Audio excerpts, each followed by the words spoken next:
What's up, everybody? Welcome back to the channel. So today's video, we are quickly talking about the red V-Raptor, AK raw, AK 120 frames per second. Now, my boy was talking to me the other day. He was like, yo, okay, I know you're gonna get the camera. And lo and behold, I'm gonna tell you, I'm not gonna get the camera, but the reason why I assumed that, because when I bought the C500 Mark II, I told him, this is the camera I always wanted. When I got into filmmaking, I remember, having a 5D, looking at the C300 release, like, I want that camera. It was $20,000. I didn't have the funds at the time. And then when I got the C100 Mark II, which had everything I needed from the C300, I was like, all right, cool. 1080p 4K sensor, down res internal, ND filters, built-in XLR inputs, professional tools. I was like, yo, this is it. And then they came out with like the C200. I eventually got the C200. They came out with the C300 Mark II. I didn't get that. C200 was more than enough, 4K 12-bit raw. But like I said, shooting with that camera, I realized the limitation was if I wanted the best quality, I had to shoot 4K 12-bit raw. 12-bit raw. File sizes were massive.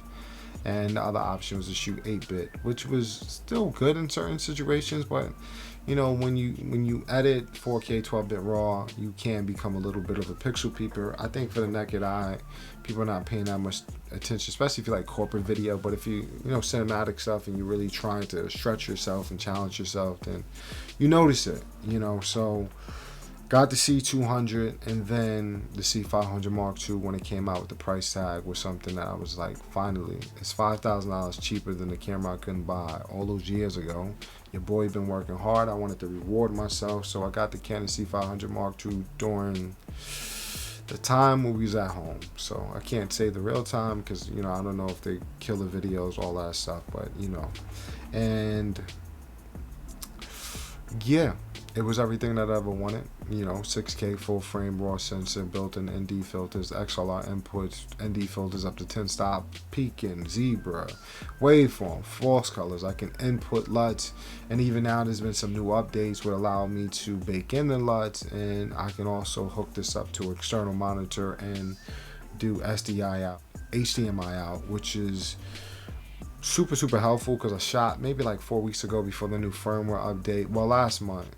And before the firmware update, and I had a Teradek running the C500 feed to, the Atomos Sumo 19, and then I also had, my Atomos Ninja 5 on top, and the feed wasn't working. I didn't realize it was because of that, so that has been fixed. So now you can do both, which is cool. And then my boy was like, yo, wow, you got the camera you want. And I still had the C200. Because I did the B&H leasing program. I highly recommend the B&H leasing program. I still think still going on. Check it out. It'll come out of cash, 0 APR. You are paying a little bit extra for insuring the camera, but I think, the flexibility that you get from being able to keep cash in pocket is something you shouldn't overlook, so take advantage of that. And so I still had the C200, still had that as a B camera. And then when the C70 was announced, I was like, wow, this is the camera I want. My boy was like, yo, I thought you was going to buy a new camera. I was like, no, this is different because the C70, it is. The C70 was cheaper than the C200. It gave me 4K 10-bit, 422 10-bit. I didn't need 4K 12-bit raw. With my C500, which I was more impressed by, is that when I shoot 422 10-bit 4K out of the C500, it's downsampling from the 6K sensor. And when I seen that image, I was like, it's just as sharp as the C200 4K 12-bit raw at a significant lesser file size. So I was like, I'm sold. That's what I want. Great image quality, efficient file sizes, efficient codec. No brainer. So C70, new DGO sensor.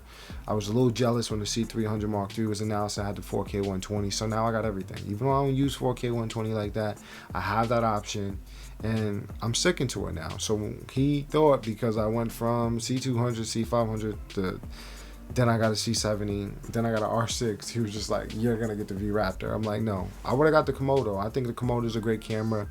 Honestly, I'm excited about the Komodo because for years, when I was buying Canon cameras with the autofocus and people like, oh, real cinema people don't use autofocus. Okay, why is every single cinema camera now incorporating autofocus. The Komodo has an RF mount, which is Canon, because they understand there are a lot of solo shooters, and this is the era of the multi-hyphenate, where people are just being more than one thing. They trying to get shit done, excuse my language, and ultimately it's not about what should be done, it's what you need to get done to get your story out there. So, salute to Red adding, autofocus, using the RF mount, because now you can use some of the Canon products, such as the variable ND filter, so you can attach to the Komodo because you don't have built-in ND. So, yeah.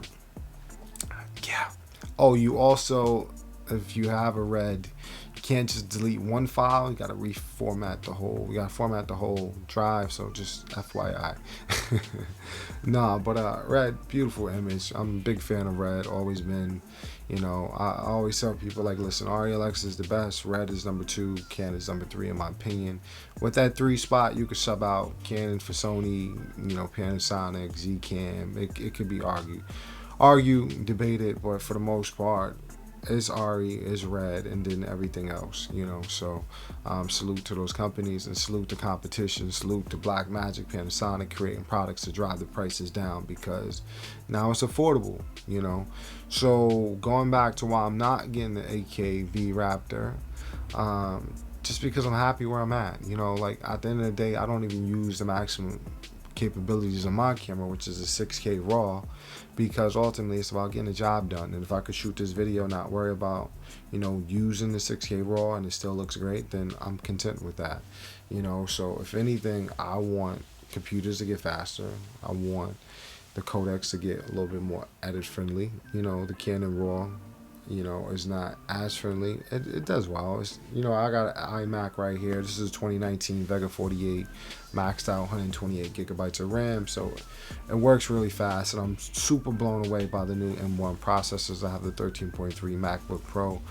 Once you can kind of deal with the fact that it's smaller than the 15.4 inch or 16 inch, the speed on it is ridiculous. The battery life is ridiculous. So, I can cut a whole film on that, which is mind blowing. So yeah, efficiency. And right now, the higher settings of the Komodo and the V-Raptor is not going to make my editing friendly or efficient, and Canon is allowing me to do that with the built-in ND filters, XLR inputs, professional wave tools, so many things that, I'm sorry, Red does not offer in their cameras right now, but they're getting there, as well as other cameras that chose not to use autofocus earlier. I'm vlogging on a cinema camera right now, and I don't have to worry about ever being in focus. Face tracking's on, face tracking only's on, so it doesn't hunt to the background, which is dope. I love that. And yeah. So, no to the V-Raptor.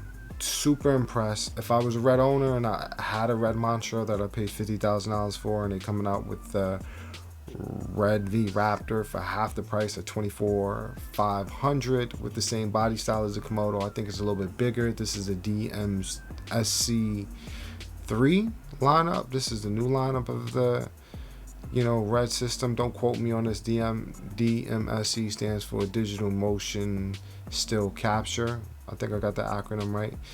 Yeah, so these are going to be the new sensor technology, and it's cheaper than all of the previous ones. So if I was already with Red, I'll be a little mad if I invest all that money and you got better cameras coming out for less price. Whew.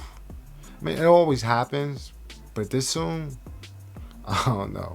You know what I mean? Like, yeah, I get it. Like, EOS Rs you can get used now for $13. I think when I bought it, it was like $2,200. No, I bought it for $1,700 open box, but I think it was like $22 or something like that. That's the drop off of, like, well, new is still probably $17, so it's a drop off of $400. Used, you probably get it for $14, $800. But the drop off of like $20,000. Whew, that's an investment. Well, hopefully you made your money back. You know what I mean? Like, that's a different cup of tea for your boy. So I'm gonna stay over here in this Canon lane. Yo, salute to Red. I'm excited to see what happens. I'm probably gonna do a camera comparison if that V-Raptor come out, and if it smokes my C500 Mark II, guess what? I might think about it. At the end of the day, it's always about the story for me. I'm not married to Canon. I'm not married to any lenses. I'm married to the story, the efficiency, and also my bank account.